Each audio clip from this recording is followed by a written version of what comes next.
empezar y vamos a empezar con el segundo.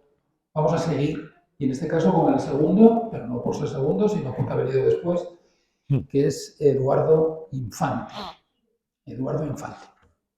Bueno, Eduardo es andaluz, natural de Huelva. Pero es asturiano también, de adopción. Y, bueno, ya sabes. Bueno, uy, madre, no voy a cantar, ¿eh? Eso, además tengo un catarro impresionante y antes que nada pido un poco de piedad, que he tenido 6 horas de clase y luego el virus me tiene un poco atontado, así que si digo alguna tontería, pues me perdonan, ¿no? Pero el hecho de que haya cruzado más de 1000 kilómetros y me encuentre viviendo aquí, lo descubrí hace poco. Mi abuelo, mi abuelo estuvo aquí trabajando como minero, yo no lo sabía. Bueno, Huelva es Sí, tierra de sí, mineros. sí, sí. Río De Tinto. hecho, de pequeño, él siempre decía que, uy, me contaba historias de Asturias y siempre decía oh, oh, que, que él quería venir a vivir a Asturias, ¿no? Él no pudo y bueno, yo sigo su legado, ¿no? Quizás esa es la razón por la que me encuentro aquí como en casa, ¿no? Porque seguramente estoy recordando cada día pues esas historias que mi abuelo de pequeño pues me contaba, ¿no? Bueno, sí, decía que eres asturiano de adopción, pero muy de Gijón. Muy de Gijón. Es además escritor de artículos en una revista digital, una plataforma digital que se llama Mi Gijón, donde temas de la actualidad son pasados por el tapiz de la filosofía. Bueno, Eduardo es profesor de filosofía desde hace un par de 20 años. décadas, 20 años, quería dejarlo así, un par de décadas, que suena como Sí. más clásico, Ujú. y lo hace en la actualidad en el Centro de Enseñanza Secundaria de San Eutiquio, de la Salle, en Gijón. Pero también es escritor de libros de filosofía. Escritor de libros como, bueno, que yo sepa, Filosofía en la calle, el primero, que está muy relacionado con todo eso que se llama en la actualidad, esa innovación, ¿no?, de los llamados filorretos, es decir, preguntas a sus alumnos para que a través del Twitter contesten y fomentar ese punto, ¿no? Otro es No me tapes el sol, y ahora tenemos un tercero que está en capilla, está redactado, está en fase de producción, ¿no? Y saldrá y se publica y se titula. Bueno, ese es el cuarto. Es el Tengo un cuarto. tercero que salió el año pasado, que es Gastrosofía, que Gastrosofía. junto ahí mis dos pasiones, que son la filosofía Sí. y la gastronomía. Doy fe. Bueno, pues ese cuarto libro, gracias, se titula Educar la virtud. Y educar la virtud está un poco relacionado con todo lo que, o con lo que vamos a hablar aquí. Tanto como profesor en sus clases, como escritor en sus libros, Eduardo tiene como objetivo recuperar el lado práctico de la filosofía que ésta nunca debió perder. La filosofía es, bueno, para Eduardo, así la interpreta, así piensa que debe ser, es un medio para afrontar las grandes dificultades con las que nos vamos encontrando y topando en la vida. Pero también la filosofía es fuente de inspiración con una doble función. Intentar atraer las grandes obras de los grandes autores que tratan las grandes cuestiones y también como una herramienta. Escuchábamos antes a Eloy hablar de las herramientas, ¿no?, que tienen que estar en la mesa, no pueden estar desperdigadas, tienen que estar en la mesa. Entonces la filosofía como herramienta, no como garantía de la felicidad, que dice él, dice Eduardo, pero sí como que nos permita vivir esta vida con profundidad. Él tiene preparado algo, pero nosotros nos atrevimos con cierta osadía a titular su ponencia, sin que lo hiciera, y decidimos llamarla Tomarse la vida con filosofía. Y tomarse con la vida con filosofía no deja de ser una expresión que siempre ha funcionado en la calle: venga, tómate esto con filosofía. Entonces, como filósofo, nos gustaría que empezaras, si te parece, haciéndonos... Bueno, luego también hay un subtítulo dentro de las que son las jornadas que se llaman píldoras reforzadoras. Las píldoras reforzadoras nos gustaría que nos hicieras una prescripción facultativa, ¿no? De cómo los docentes nos podemos tomar la vida con filosofía. Bueno, otra cosa que os tengo que decir es que él ha preferido que esta ponencia sea como una charla. Entonces, pues bueno, me va a tocar ser vehículo, pero solamente a título de interrogador. Voy a hacer preguntas, que además es de lo que se trata en esto de la filosofía, ¿no? Pues venga. Bueno, yo imagino que la experiencia que ustedes han tenido con la filosofía no ha debido ser muy positiva. Y escuchan filosofía y se echan a temblar, ¿no? Imaginan a un señor mayor, excéntrico, hablando de cosas que poco o nada tienen que ver con su vida, ¿no? Pues es una pena, ¿eh? Es una pena. Y les voy a contar una historia.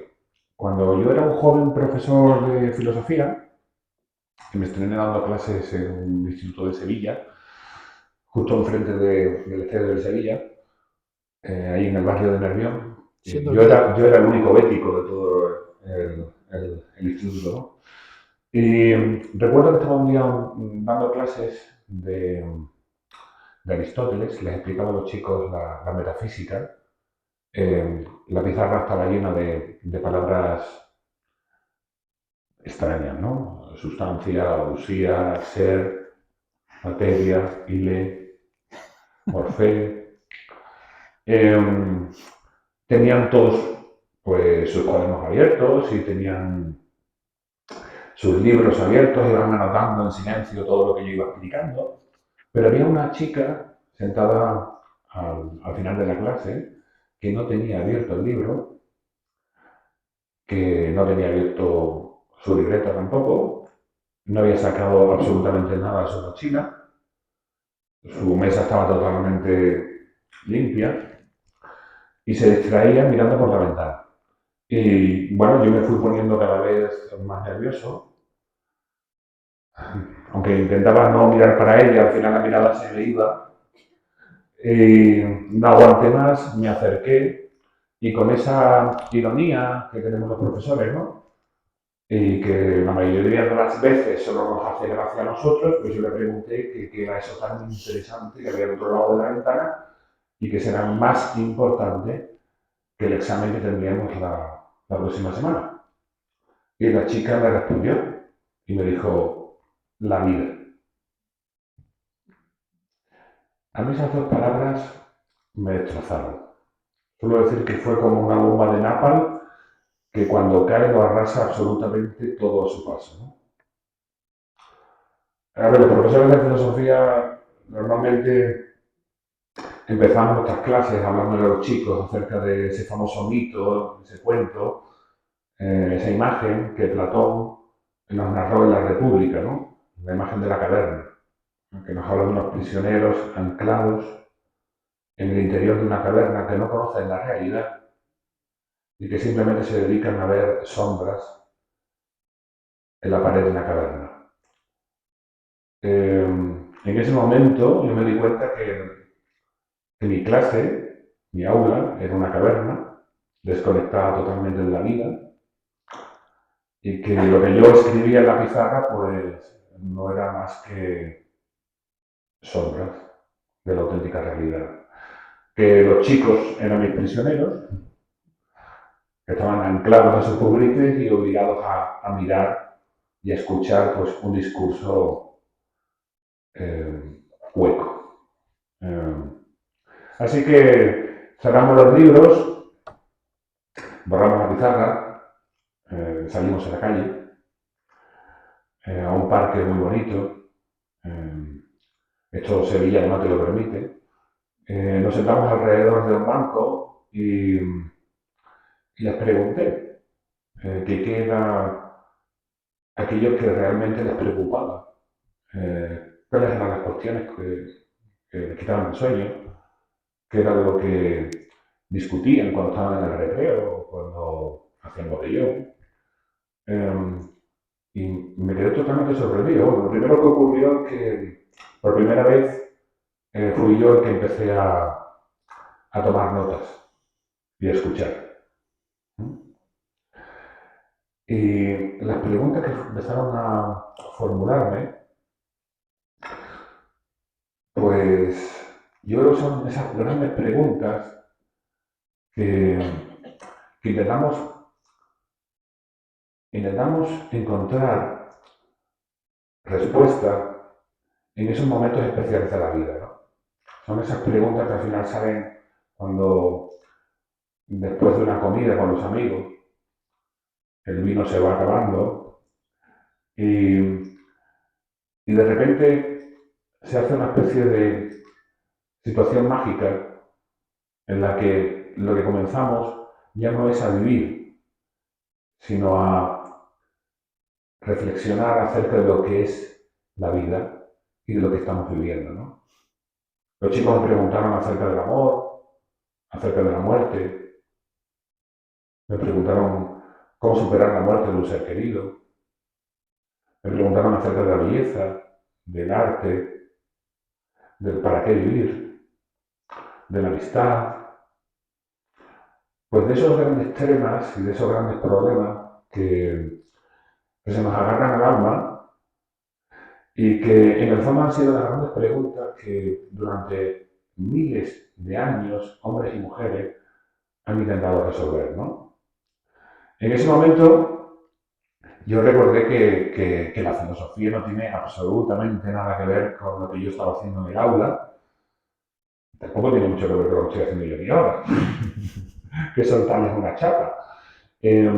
La filosofía nació en Grecia, nació en la calle. Era una práctica, era un ejercicio. Mi madre es cocinera, magnífica además, de profesión. Y yo suelo comparar la filosofía con la cocina. Ambas son una práctica, son un ejercicio.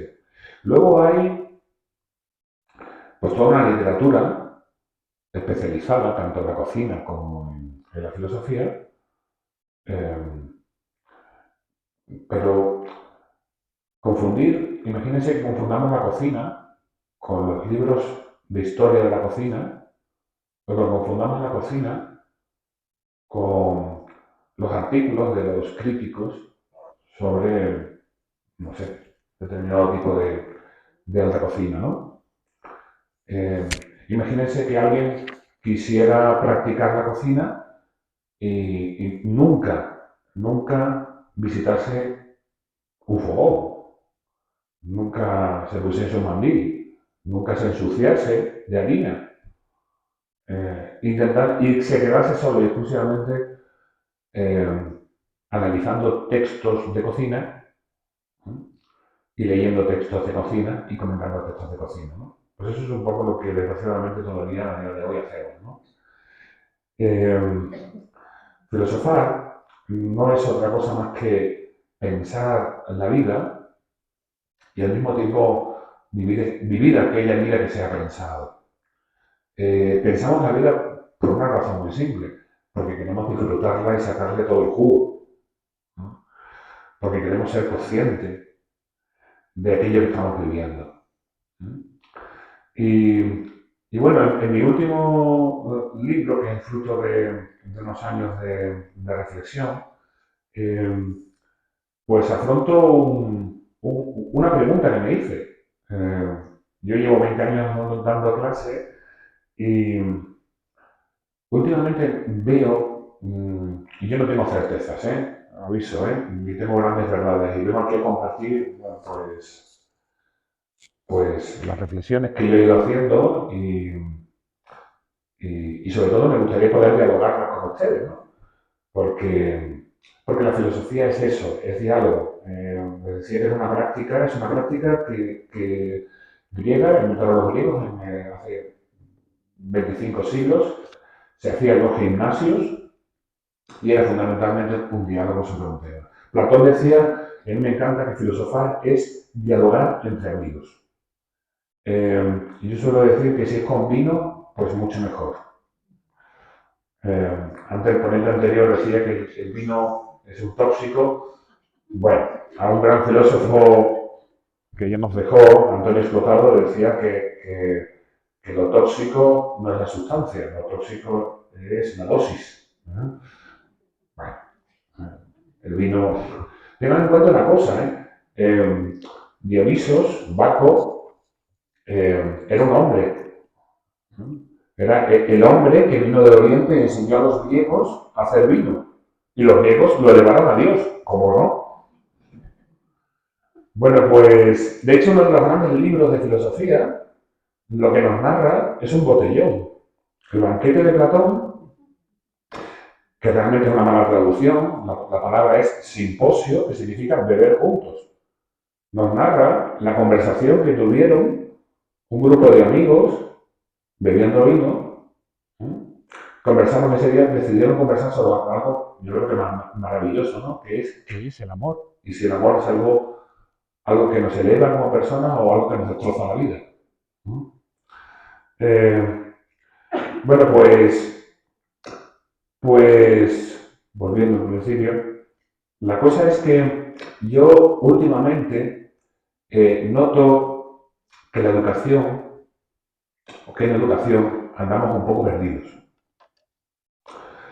Veo que estamos dando como palos de cielo, que estamos continuamente obsesionados con innovar, que la prisa esa de la que hablaba alguien por aquí, se nos ha metido dentro, que se nos exige que estemos continuamente adaptándonos a una sociedad que está en continuo cambio y que tenemos que estar pendientes de la novedad y tenemos que responder a esa novedad cambiando una y otra vez. No hablemos de la ley de educación que está continuamente cambiando. Y en ese momento yo le hice una pregunta, porque los filósofos, para lo único que valemos, para eso, no hacer preguntas, ¿no? Y dije yo, coño, perdón, y si en vez de preocuparnos en educar en la innovación, nos preocupamos en educar lo eterno, lo que ha funcionado siempre, lo que sigue siendo igual, el alma del ser humano. Bueno, me fui hacia atrás. Recordé además una frase de un historiador y un humanista alemán, Schlegel, que decía, todo el mundo ha encontrado en Grecia aquello que estaba buscando, especialmente a uno mismo. Así que yo me fui a Grecia. Mi mujer se enfada mucho conmigo, dice que estoy todo el día hablando de griegos y que todo lo remito al final a los griegos. Bueno, algo de razón tiene, ¿no? Pero me fui a Grecia, a la antigua Grecia, no por una especie de afán arqueológico o por un amor hacia lo antiguo, que lo tengo, sino me fui a Grecia porque los griegos crearon un sistema educativo del que salió la democracia, la primera democracia de la historia, del que salió las mejores esculturas que ha hecho el ser humano, del que salieron las tragedias de Sófocles. Es decir, los griegos crearon un sistema educativo en el que no solo desarrollaron obras virtuosas, sino que ellos mismos se convirtieron en obras de virtud. Y ahí está la clave.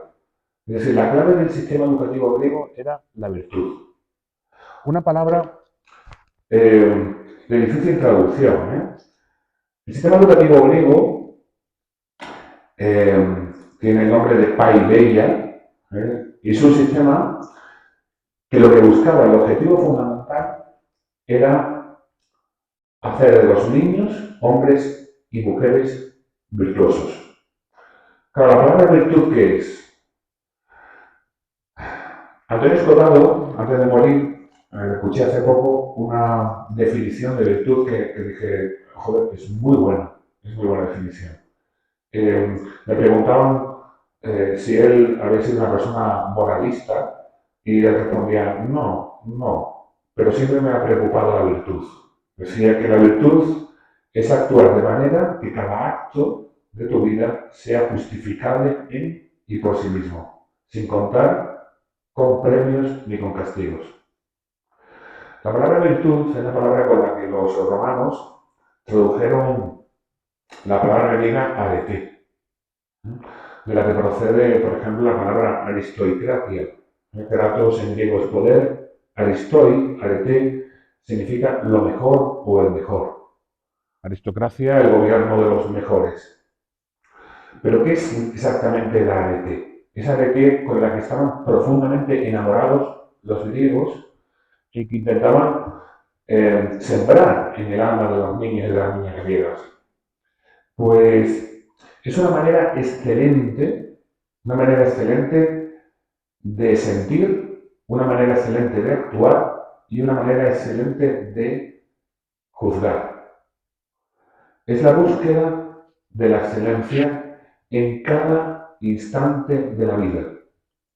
No solo la búsqueda de crear un ser excelente, sino la búsqueda de la excelencia en cada momento. Hay un verso de Píndaro que me parece maravilloso y que los niños griegos recitaban una y otra vez. Llegar a ser el que eres. Llegar a ser el que eres. Es decir, la clave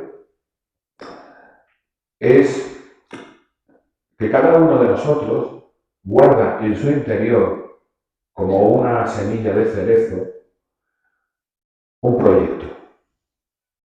Guarda a cada uno de nosotros la mejor versión de sí mismo. Y la clave es enamorar al niño y a la niña, que se enamore de ese ideal que tiene de sí mismo. Que quiera llegar a alcanzarlo, que se esfuerce en desarrollar. Por tanto, la educación griega era una educación integral. Era una educación física, era una educación intelectual y también era una educación sobre todo moral. La clave era educar un determinado tipo de carácter. La educación del carácter, para entenderla, yo creo que podemos reflexionarla como la educación del personaje. Fíjense que en inglés character hace referencia al personaje. Es decir, el ethos que se buscaba era una determinada, llegar a construir un personaje. ¿Quiénes son esos personajes? ¿Dónde se podían encontrar esos personajes? Pues se encontraban fundamentalmente en los prototipos de los grandes poetas. Y Grecia fue fundamentalmente una cultura oral. Aunque tenían escritura, los niños se aprendían de memoria y escuchaban una y otra vez los relatos de los grandes héroes. Homero fue básicamente el educador de Grecia. Homero lo que hacía era utilizar la poesía, utilizar el ritmo para narrarnos historias de héroes que eran prototipos de personas. Cada héroe, Aquiles, era una manera concreta de perfección. Era un ser humano perfecto. Y se intentaba inculcar a los niños y a las niñas la idea de que tenían que cultivar y tenían que intentar alcanzar la mejor versión de ellos mismos a partir de un modelo. Es decir, los griegos desarrollaban en los niños y en las niñas la idea de que tenían que generar en sus vidas, en sus propias existencias, belleza y bondad. De hecho, la clave, los grandes héroes griegos eran lo que se llama en griego kalos kairazos, que significa bello y bueno. Es decir, Aquiles era un ejemplo y un modelo de lo que sería belleza y bondad.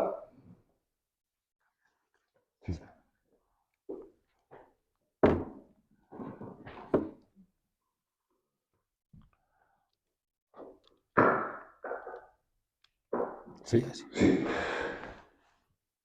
Quiero decir que los griegos desarrollaron una serie de modelos que los niños tenían que imitar. Esos modelos eran referentes humanos, eran formas humanas bellas y buenas. Y la pregunta que yo me hago también hoy en día es, ¿cuáles son los modelos que tenemos nuestros jóvenes? La cultura griega tuvo muy claro que la educación tenía que elevar al ser humano, alcanzar la mejor versión de uno mismo. Pero ¿dónde buscan esos modelos? Recuerdo un texto que leí de Hannah Arendt, una filósofa alemana, pero que emigró a Estados Unidos, que ya en los años 50 escribió un texto bastante interesante que se llamaba así, La crisis de la educación.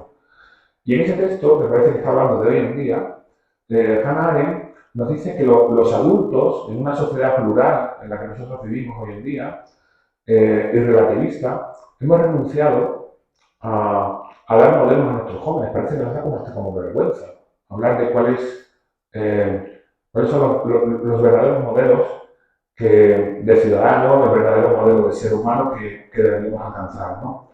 Es como si le dijéramos cada día a nuestros hijos, el mundo tal y como es, no es culpa mía, lo siento mucho, y es lo que hay, como decís por aquí, ¿no? Haz lo que puedas, ¿no? Cualquier forma de vida es válida, ¿no? Y no es cierto que cualquier forma de vida es válida. Y ahí está la clave. La educación griega era una educación para la felicidad. Pero claro, el concepto de felicidad que tenían los griegos es muy diferente del que tenemos nosotros hoy en día. Nosotros quizás la felicidad la asociamos a un estado de ánimo o la asociamos también a la consecución de determinados tipos de objetivos, la mayoría de las veces laborales, ¿no? Nuestra educación, de hecho, es una educación más propia de esclavos. Es una educación para el trabajo. Nuestras escuelas se van convirtiendo cada vez más en centros de capacitación laboral, ¿no? Mientras que la educación para la felicidad es la educación que entiende que hay que literalmente elevar al hombre. Es decir, de la misma manera que hay una forma determinada de cultivar o un manzano o una manera determinada de cultivar o un cerezo para que termine dando fruto, también hay una manera correcta de cultivar a un ser humano para que termine elevándose. No todas las formas de vida humana tienen la misma dignidad.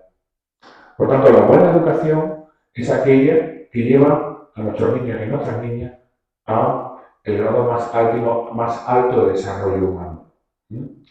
Por tanto, es una educación fundamentalmente, como les digo, integral, ¿no?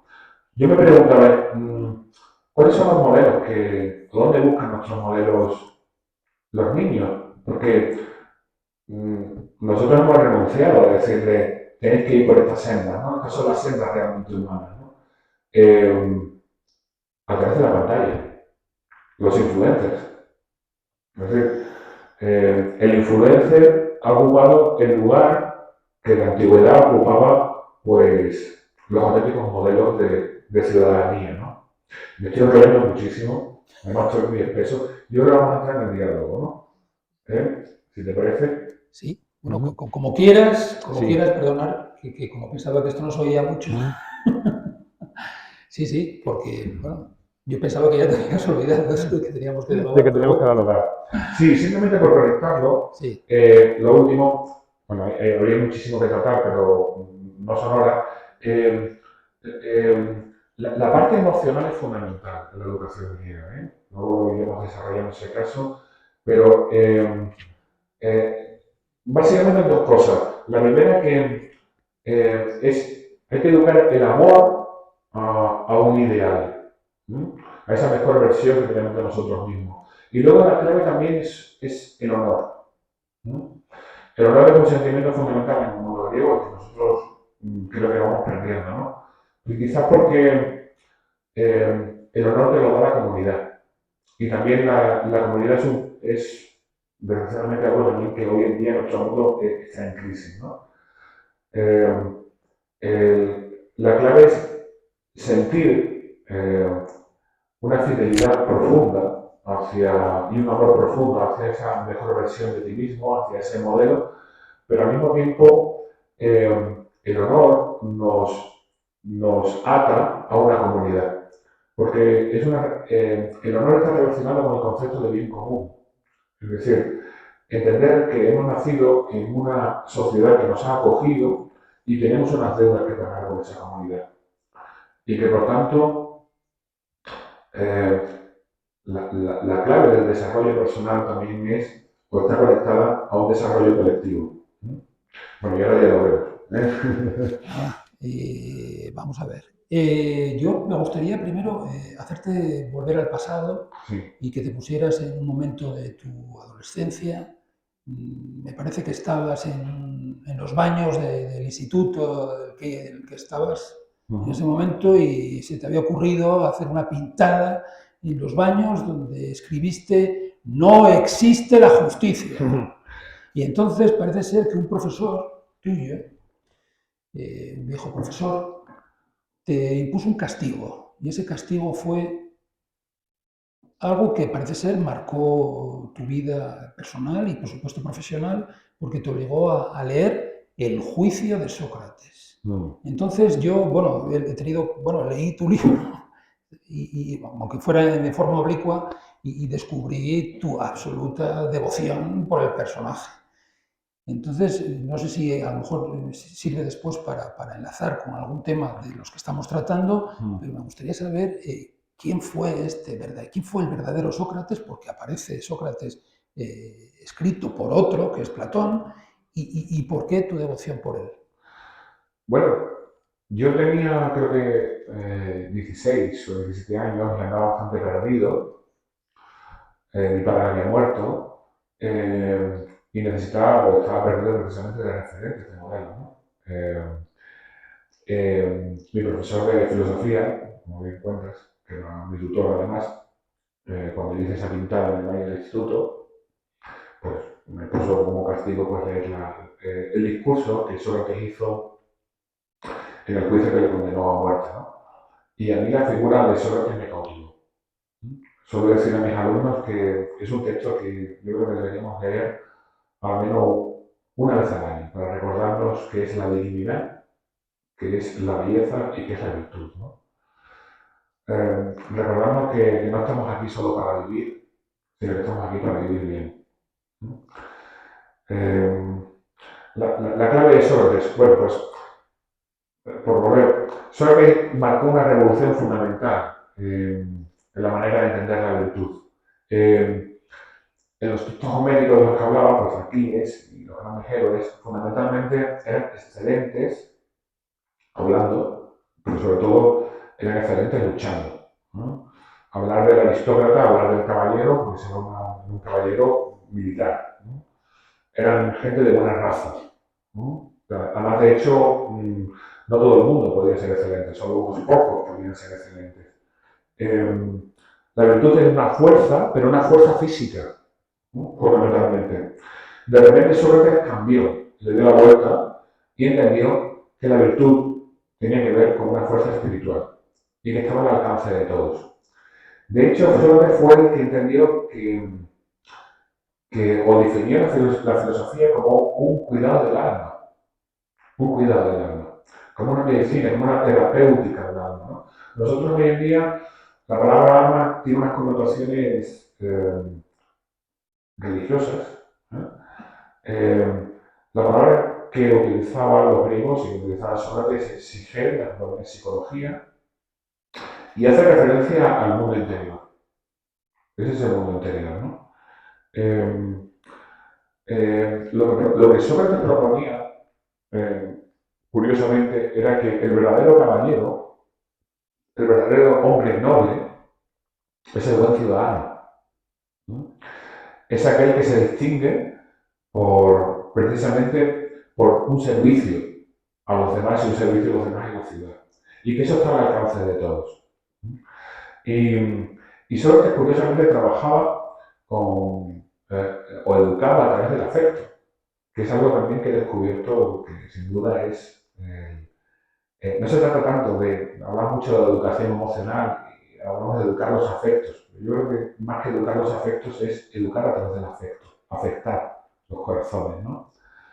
Y al mismo tiempo, una educación que tiene que ver con no identificarse con la primera emoción que tenemos, sino ir más allá. Es decir, buscar afecciones nobles. No se trata de saber lo que sentimos, identificarnos con aquello que sentimos, sino se trata también de sentir bien. Es decir, hay que educar, por ejemplo, a sentir ira ante la injusticia, a sentir vergüenza, ¿no?, ante lo innoble, a sentir amor hacia lo noble, ¿no? Y todo eso lo hacía precisamente Sócrates a través del contacto y sirviendo como ejemplo y como modelo. Sócrates decía que no enseñaba nada. Claro, no hacía lo que estoy haciendo yo, hablar de la virtud. Él era virtuoso. No hablaba de cómo había que sentir amor a la justicia. No. Su manera concreta de vivir, su día a día era eso, ¿no? Era amar a la justicia, ¿no? El método que utilizaba era bastante interesante, ¿no? Utilizaba un método que tenía dos fases, ¿no? La primera fase es una fase destructiva, que yo creo que todos necesitamos. Vamos por la vida con un piloto automático, con muchas creencias. Hacemos muchas cosas que las hacemos porque, bueno, lo hemos hecho siempre y muchos de nosotros nos movemos en torno a creencias, ¿no? También incluso nos movemos en lo que yo suelo decir, en el se dice y en el se hace. Es decir, hacemos lo que hacemos porque, bueno, es lo que todo el mundo hace y decimos lo que decimos porque es lo que todo el mundo dice, ¿no? Pero nunca nos hemos parado a pensar si aquellas cosas que nos mueven, ¿no?, aquellas creencias que tenemos, si tienen base racional o no, si son ciertas o no. Y solo te cogía y te hacía un examen que te dejaba, te empezaba a preguntar hasta que te hacía darte cuenta de que no sabías nada. Te hacía darte cuenta, efectivamente, de que estaba rodeado de prejuicios que no tenían ningún tipo de fundamento. Y a partir de ahí comenzaba la segunda fase. La segunda fase implica una reflexión. Es decir, bueno, reflexión es una palabra muy bonita que significa una vuelta hacia lo mismo. El ponente anterior, hablábamos al final de la noche, él hacía una relajación. Los grandes filósofos de la antigüedad, que además entendieron que la filosofía era una vida, una forma concreta de vivir, un estilo de vida, al final de la noche lo que hacían era una meditación. Veían su vida, el día, y se contemplaban como si fuera una película. Evaluaban lo que habían hecho. Y reflexionaban acerca de cómo habían sentido, si habían sentido correctamente, qué habían dicho, si las palabras dichas eran las mejores palabras que podían haber dicho, cómo habían actuado, y si había una manera mejor de actuar. La idea, que es algo yo creo que bastante interesante, y fue la intuición que tuvo Sócrates, es que el alma, el mundo interior, como el cuerpo, es dúctil, es decir, se puede trabajar. Venimos ya con unas condiciones naturales. A mí ya me gusta ni ser bailarín de lo que soy, pero bueno, la naturaleza no me ha dado las capacidades necesarias, ¿no? Me ha dado un cuerpo, pero a través de este cuerpo, a través de la dieta y a través del ejercicio, pues yo puedo trabajar ese cuerpo. Bueno, pues nuestro mundo interior también se puede trabajar. Muchos de nosotros tenemos determinados tipos de pensamientos, determinados tipos de emociones que son como una especie de enfermedades del alma. Esas enfermedades del alma se pueden curar. ¿Con qué? Igual, por lo mismo, con dieta y con ejercicio. El alma come enseñanzas. Muy importante lo que le damos, las enseñanzas que le damos a nuestra alma. Sí, parece mentira, pero es muy importante el cine que vemos, los libros que leemos, las conversaciones que tenemos. Esos son los alimentos del alma. Son fundamentales. Es decir, deberíamos preguntarnos, eso se lo digo yo a muchos alumnos, a mis alumnos. Les digo, ¿eso que estáis viendo os hace crecer como personas o os corrompe? Porque en el camino a la virtud se está o de bien en mejor subiendo o de mal en peor bajando, no hay término medio. Igual que los alimentos que son sanos y alimentos que nos dañan. Bueno, me sigo rodeando. No, yo quería preguntar, es que esto siempre sí, bueno, voy a hablar un poco más alto porque parece ser que el micrófono ha fallecido. Vale. Yo siempre que Lo escucho y compartimos. veo, no te preocupes, y veo esto, es ¿qué pasa si yo no soy Sócrates? ¿Cómo puedo enseñar la virtud si no soy Sócrates? ¿Cómo podemos formar a nuestros maestros y a nuestros profesores para que actúen, al menos sin serlo, como Sócrates y poder enseñar la virtud? Y luego una pregunta al que tú dedicas parte en tu libro, que es, bueno, ¿podemos fracasar? ¿El educador puede fracasar? Aquí, básicamente, yo creo que Sócrates no solo fue un modelo de ciudadano, un modelo de hombre, sino también fue un modelo de educador. Educaba siendo ejemplo. Esto es fundamental. Es decir, su vida era un ejemplo. De tal manera que además educaba la libertad. Los jóvenes de Atenas decidían ver a Sócrates y seguir a Sócrates y estar con él porque debía ser un auténtico espectáculo. Es decir, ver a Sócrates pasando por el mercado, o ver a Sócrates discutiendo en la asamblea de ciudadanos, o ver a Sócrates también en el gimnasio practicando la filosofía, debe ser algo maravilloso, ¿no? Su sentido del humor, ¿no? La virtud es algo que se manifiesta, es una fuerza interior, pero se manifiesta en nuestra conducta, se manifiesta y se manifiesta sobre todo en algo que creo que tenía todos los discípulos de Sócrates destacaban, que era la eleuteria. La eleuteria es una alegría de vivir. Es esa sabiduría que esto me recuerda a un texto de Michel de Montaigne. Michel de Montaigne, que fue un filósofo francés que bueno, de noble cuna, que estuvo en París y estudió en la mejor universidad de entonces, con los hombres más doctos, y que luego se retiró al campo. Y ahí en Burdeos, contemplando por la ventana, veía a los trabajadores disfrutando de la cosecha, tranquilamente, hablando, y decía, escribía, hay más sabiduría en estos campos que en las clases de la Universidad de París. Claro, la sabiduría a la que se refería Michel de Montaigne, que era la que tenía Sócrates, era un saber qué es lo bueno para el ser humano. Saber qué es lo que realmente me hace crecer como ser humano. Saber qué es lo importante, qué es lo sano para el alma. Por tanto, lo primero, siendo ejemplo. Lo segundo, a través de la reflexión. Sócrates utilizaba la pregunta. El método socrático no era decirte qué es lo que tienes que hacer, no era indicarte la salida. Era examinar, proponer una pregunta, proponer una reflexión, hacer lo que, como él se llamaba, el tábano de Atenas, ¿no? El tábano, pues ya sabemos que es un animalito que se dedica a pinchar, no hace daño, pero te pincha, te pincha.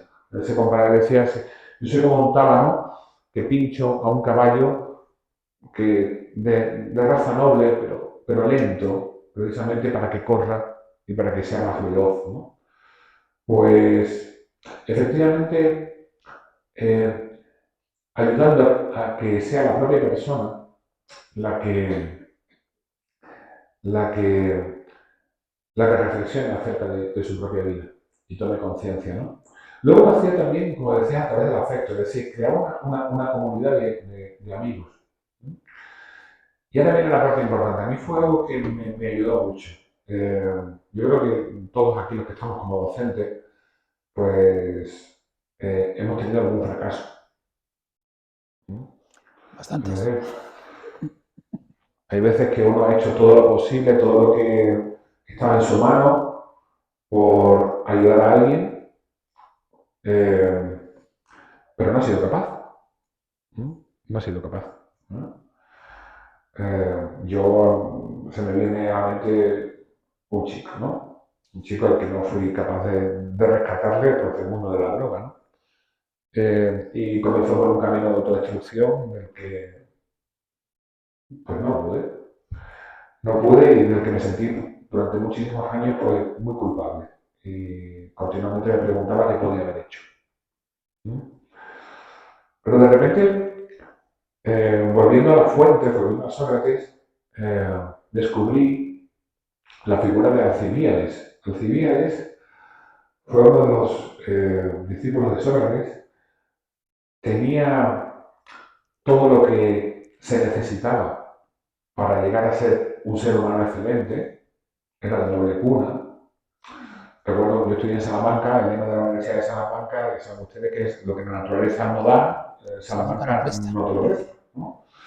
¿Vale? Salamanca puede desarrollar, Sócrates, el mejor de los educadores, puede desarrollar lo que la naturaleza te ha dado, pero si no te lo ha dado, ¿no? Alcibíades tenía una naturaleza excepcional, era un chico impresionante, ¿no?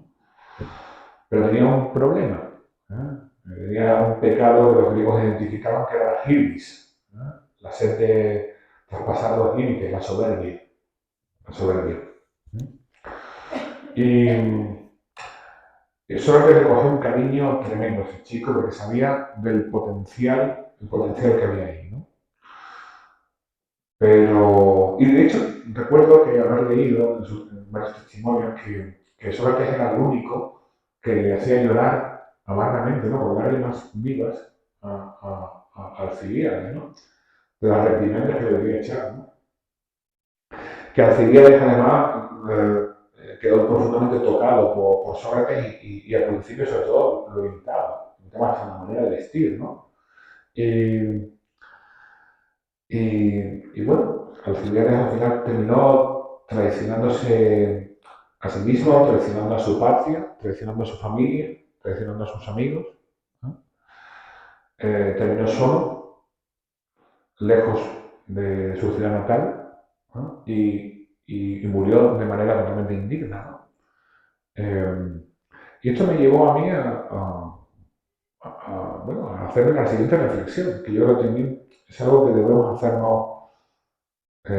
Es una reflexión que yo creo que deberíamos hacernos todos los educadores. O sea, si uno de los mejores educadores que ha existido, si Sócrates fracasó, ¿por qué no voy a fracasar yo? ¿Y cuál fue la causa del fracaso de Sócrates? Pues que en toda relación educativa es una relación de libertad. Uno de los grandes temas de discusión de Sócrates de Platón era si se puede educar a virtud, si se puede enseñar a alguien a ser mejor persona. Y la clave es que nadie puede enseñar. La virtud no se puede enseñar. La virtud se puede aprender. Es decir, la relación educativa es una relación en la que yo ofrezco, pero la otra persona coge. Y puede coger algo, todo o nada. No se puede imponer. No se puede imponer. Es una relación que se parece a la relación amorosa. En cierta manera hay una especie de conquista. Los educadores también tenemos que conquistar el corazón de nuestros jóvenes, ¿no? Tenemos que tocar esos corazones, ¿no?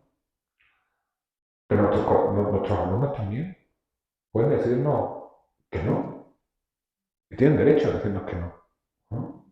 Y es así. Hay un texto de Ludwig Wittgenstein, un filósofo del siglo XX, y yo creo que resume perfectamente en una frase la relación educativa, ¿no? Parece muy simple, pero a mí me parece brutal. Es un diálogo que dice, debes hacer, con el punto suspensivo, y la respuesta es, ¿y qué si no lo hago? Y es así. Es que los alumnos pueden decirnos, ¿y qué si no lo hago? Lo dicen. Y de hecho lo dicen. La única manera de convencerles de que realmente deben hacerlo es siendo modelos de seres humanos para ellos. Porque esto, fíjate, hace bien. De la misma manera que diríamos, no, chico, yo no soy un buen ejemplo, pero mi mujer me echa la bronca porque últimamente he dejado el deporte y como un poco mal. Pero esto me recuerda precisamente a un tweet que vi y que me hizo muchísima gracia, que decía, mataría por ese cuerpo. Y la respuesta es, puedes tener este cuerpo. Lo único que necesitas es una dieta estricta y un ejercicio continuo. Y la respuesta era, prefiero matar. Bien, con el alma pasa igual. Es decir, muchos de nosotros nos preguntamos, ¿podría vivir sin ansiedad? ¿Podría vivir sin preocupación? ¿Podría vivir de una manera más libre, más autónoma? Se puede, se puede. Pero necesita un tipo de ejercicio, un ejercicio espiritual. Hace un momento hablábamos de Marco Aurelio, el rey filósofo, y sus meditaciones son los ejercicios que hacía todos los días. Esos ejercicios los podemos llevar a nuestros días. Pero claro, exige que queramos hacerlo, ¿no? Exige que queramos, por ejemplo, hacer un ejercicio que es el del diálogo. Este ejercicio pues, es un ejercicio intelectual. Es mejor estar viendo una serie sustancial de Netflix, ¿no? Tirado en el sofá y comiendo pizza. Pero es sano, nos eleva como seres humanos. Bueno, quería hacerte también otra pregunta relacionada ya con el título que nos ocupa, que son las jornadas de educación emocional, es cómo se educaban las emociones en la antigua Grecia, ¿no? Entonces hay, después de Sócrates, Platón, tienes ahí en tu libro una analogía sobre un carro tirado por dos corceles, dos caballos, uno negro y otro blanco y un cochero. Y entonces, si lo puedes hacer brevemente, que nos explique. No, pues pasamos. Bueno, entonces... no, lo voy a intentar. Joder. Largo me lo fiáis, ¿vale?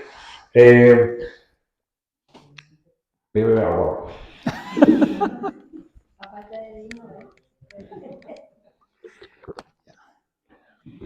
Yo en la pandemia fui feliz, ¿eh?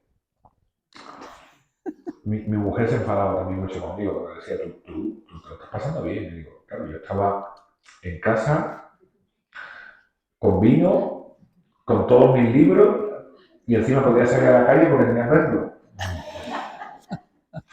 Entonces, una de las cosas que hice en pandemia fue releer a clásicos. Bueno, voy a volver a leer. Me cogí toda la obra de Platón, de cabo a cabo, me la volví a leer con tiempo porque tenía eso, tiempo. Y de repente, leyendo La República de Platón, me di cuenta y digo, madre mía, pues esto es una obra muy mal leída. Es una obra de educación, no tiene absolutamente nada que ver con la política. Y lo que hay ahí son metáforas. Es más, al principio dije yo, ¿seré yo?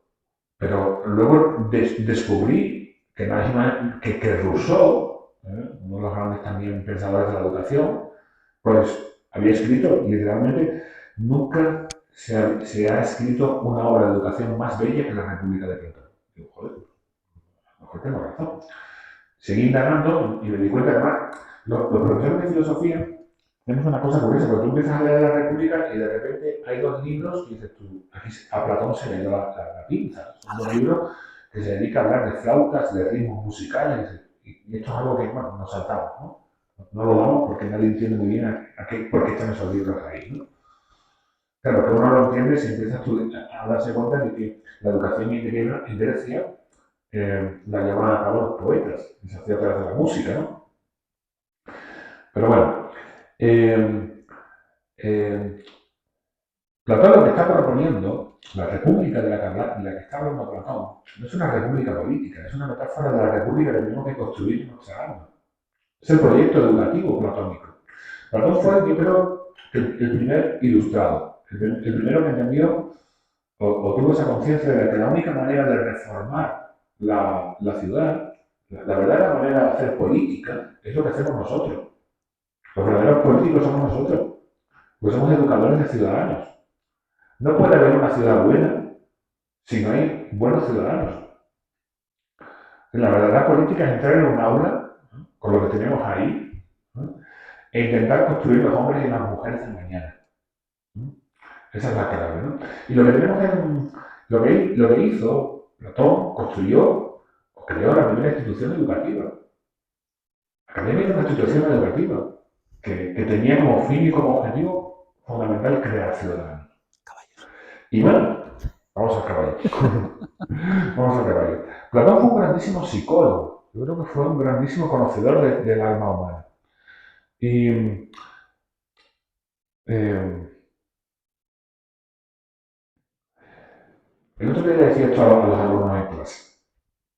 ¿No os ha pasado alguna vez que cuando estáis muy enfadados y estáis con un ataque de ira con vuestra madre, con vuestro padre, con vuestra novia, no sé, con vuestro profe, de repente decís algo que os sorprende a vosotros mismos y normalmente decís, yo no quise decir eso, no lo dije yo. Pero claro, si no lo dijiste tú, ¿quién lo dijo? Es decir, no, fíjense ustedes, además, es algo curioso porque normalmente dicen, no lo pensé. Eso no lo pienso, no lo pensé, o incluso eso no lo pienso yo, no lo pienso yo. Eh, Pensar se piensa con palabras. De tal manera que ese acto de pensamiento, eso que he dicho, que supuestamente no lo he dicho yo, ¿quién lo ha dicho? Si no he sido yo, ¿quién lo ha dicho? Bueno, Platón descubrió algo que es curioso, y es que en ese alma, esa psique, es una ciudad en la que habitan personas. Personas que a veces se llevan bien y personas que a veces se llevan bastante mal. Eh, Él decía que nuestro alma es como una especie de caparazón. Lo que llamamos hombre, el ser humano, el yo, Edu, ¿no? José, es realmente un caparazón que esconde tres individuos, ¿no? Que cohabitan, ¿no? Y que los tres son ciudadanos de pleno derecho, ¿no? El primero es el cochero del carro, ¿no? El conductor. Que más adelante, en otra obra, en el Cedro, nos dice que es, a mí me gusta mucho, el hombre dentro del hombre. Es la capacidad de reflexión. Es los estoicos lo llaman el hegemónico, de hegemonía, el que tiene el poder. ¿Sí? El que decide, la imagen del cochero es muy buena, porque el cochero, el conductor, es el que conduce. Pero conduce dirigiéndose hacia un fin que previamente ha determinado. Luego está el león, que yo tengo un león bastante grande. El león son todas las emociones y los sentimientos. Es una fuerza vital. ¿Mm? Los griegos lo llamaban, Homero lo llamaba el cimos. Homero decía que era la fuerza que se iba despertando cuando nos despertábamos, que nos mantenía vivos y que luego cuando iba llegando la noche nos iba apagando. Y también era esa fuerza que en determinados momentos pues nos hace, en Andalucía decimos que nadie sabe lo que puede llegar a correr hasta que no tiene un toro detrás. Pues es eso. Es decir, las emociones y los sentimientos nos mueven, ¿no? Ese es la sede en la que se agitan y están pues, las emociones como el amor, como la valentía, como la ira, la vergüenza, etcétera, etcétera. Y luego está, bueno, esto en el Platón nos dice que es un caballo noble, un caballo de raza buena, un caballo que está domado y que por tanto es fácil de llevar. Las emociones son relativamente fáciles, ¿vale?, de domesticar. Y por otro lado, estaría un caballo indómito, un caballo difícil de domar, testarudo, pero a mí me gusta más la imagen que pone en el Cedro, que nos dice que es una hidra. La hidra es un monstruo, ya sabe usted, de múltiples cabezas, que cuando le cortas una cabeza, pues sale otra y sale con mayor fuerza, ¿no? Bien, son las pulsiones, son los instintos y los deseos. Efectivamente, cuando nosotros satisfacemos un deseo, pues sí, se aplaca momentáneamente, pero enseguida nace otro deseo. Es la parte irracional, la parte instintiva. es el animal que somos. Porque tú te decías que somos un animal racional, nos quedamos con la parte de razón, pero somos animales.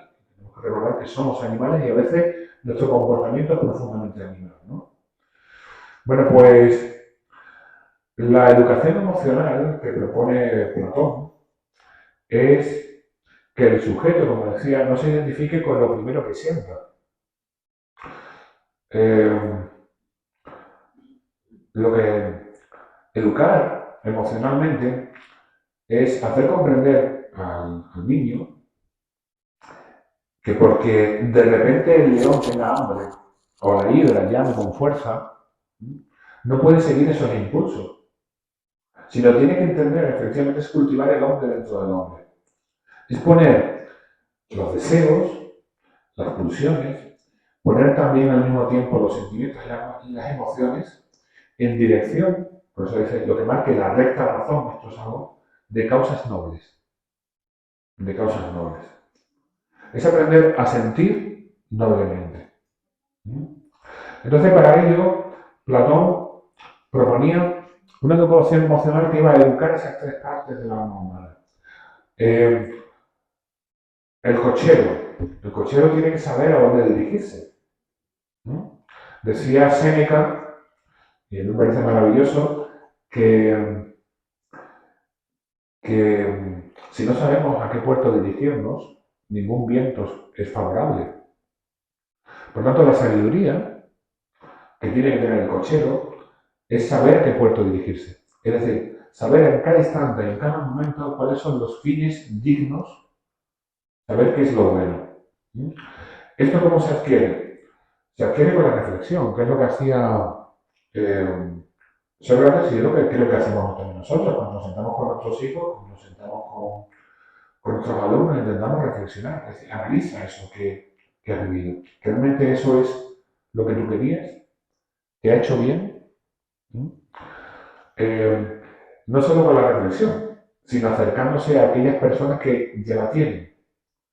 Yo suelo decir a mis alumnos, digo, acercaros, esto lo hacen mucho los niños griegos. Los niños griegos tomaban como modelo un adulto que consideraban que debería ser su mentor. Se buscaban siempre un mentor. Y yo suelo decir, buscar un mentor. Buscar un mentor. Un mentor de vida. Alguien que vosotros digáis, este tío, esta tía, sabe vivir. En mi caso era mi abuelo. El minero. Claro, el minero. Es decir, pegaros a él y aprender de él una sabiduría que es la de saber juzgar, el buen juicio. Saber qué es lo bueno y qué es lo malo, qué es lo vergonzoso y qué es lo honrado, etcétera, etcétera. Al león que hay que darle.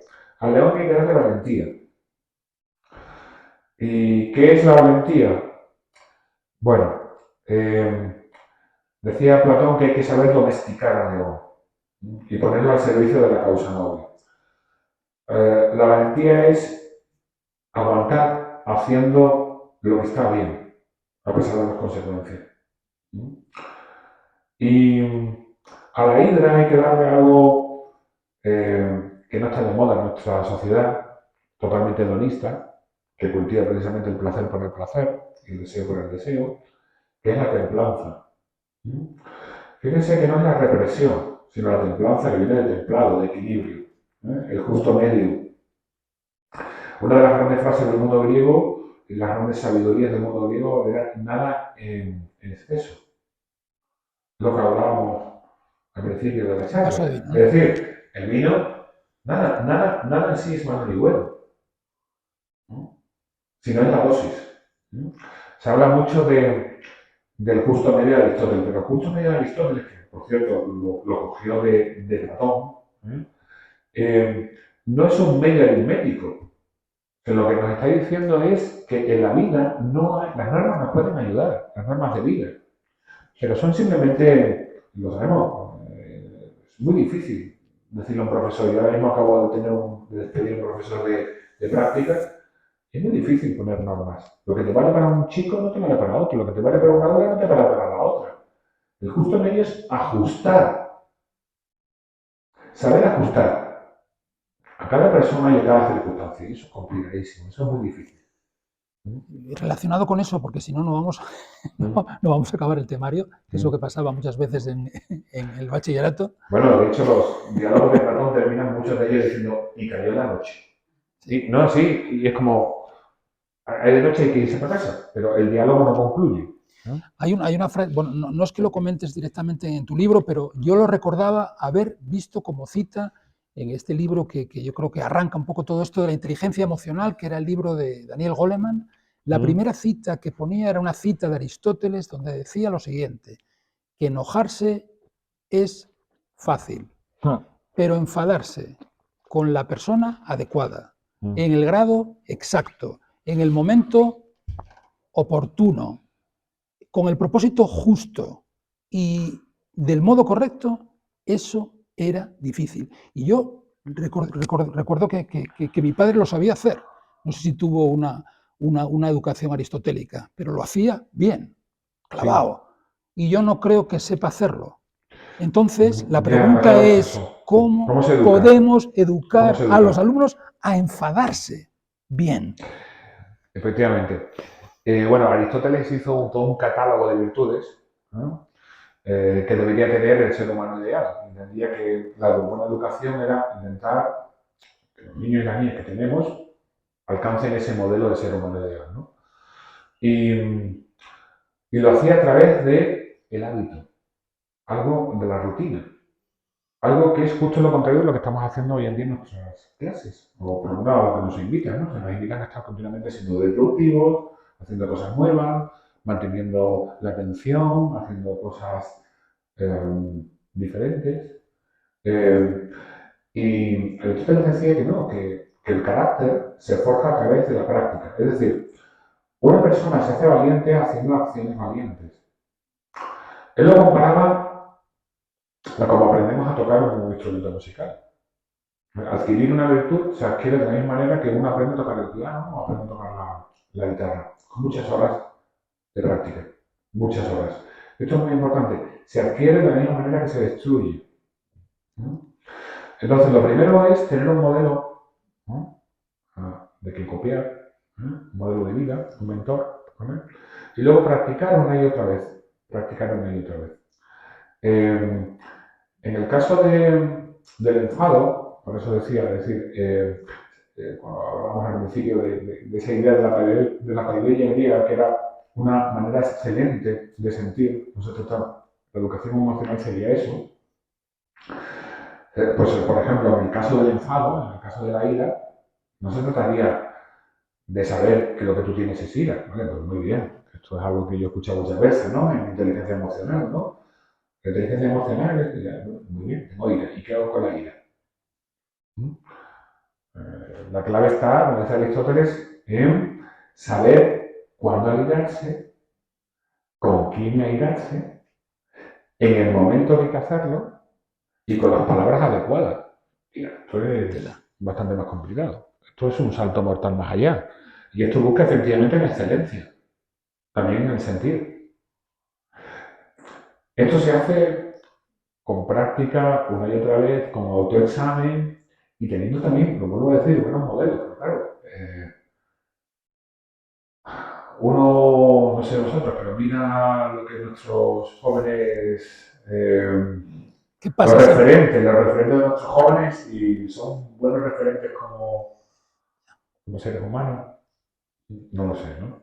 Bueno, nos estamos acercando casi al final y no quería dejar de abrir el turno de que vosotras queráis preguntar, queráis intervenir para comentar lo que queráis. Sí. A ver, más bien uno. Voy a contradecir alguna cosa. Pues haces bien. Coincido contigo en una cosa, en que en la antigüedad, hasta no hace mucho, el honor y la virtud era el fin, ¿no? El fin académico, ¿no? Los criterios de evaluación serían lograste la virtud o el honor, ¿no?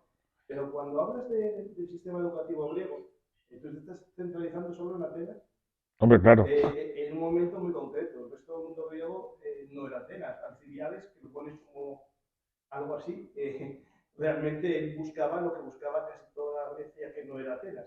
Es decir, Esparta buscaba el honor de otra manera. Es decir, Lo digo porque a veces nosotros como educadores tenemos una visión que incluso nos pasa, ¿no? Sí. Queremos educar un mundo, pero el mundo no es como nosotros.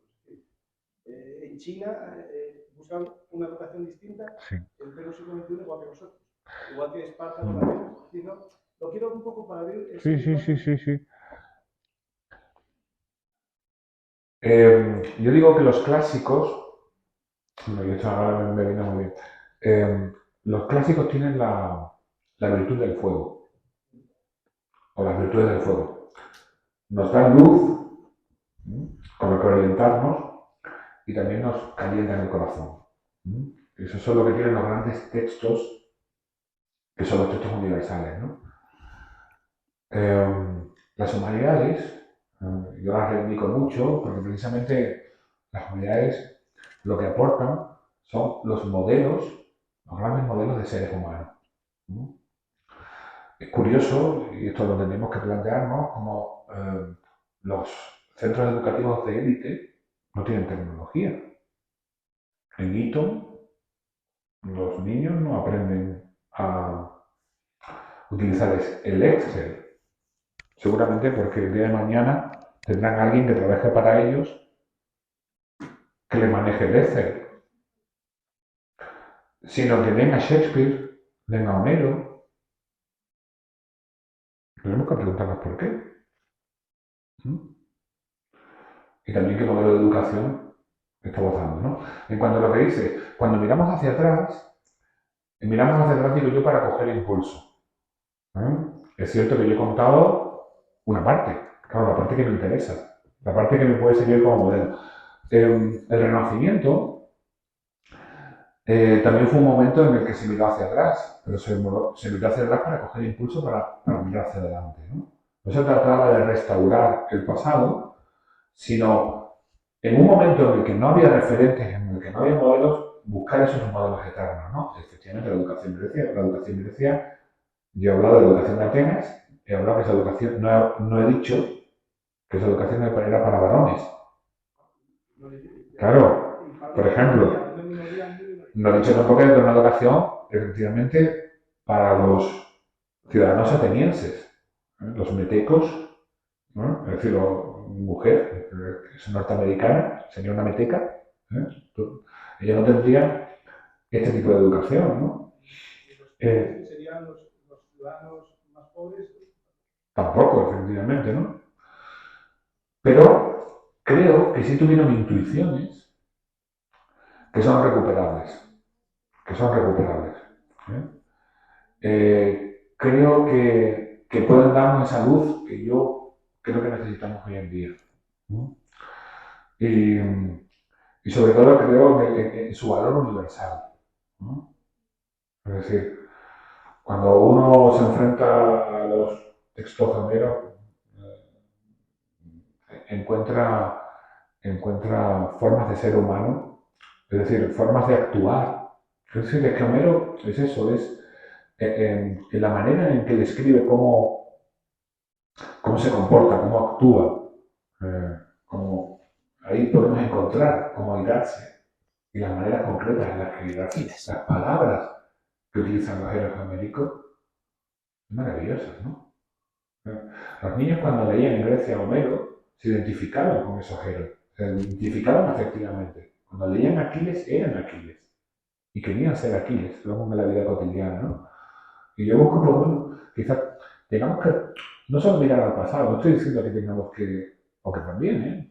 Quiero decir, suelo decir que la verdadera educación igualitaria, lo mejor que podemos hacer, un verdadero acto de justicia social, no es poner un iPad en la mano de un joven de un barrio obrero, sino poner el Quijote.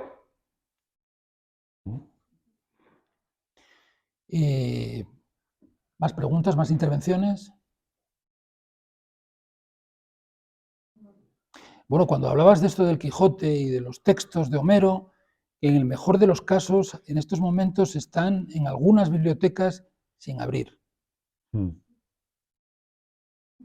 Claro, es que poner estos textos en las manos de un niño no es darle el libro, Es darle al profesor que lo lleve y que lo lleve hacia la sabiduría que hay ahí.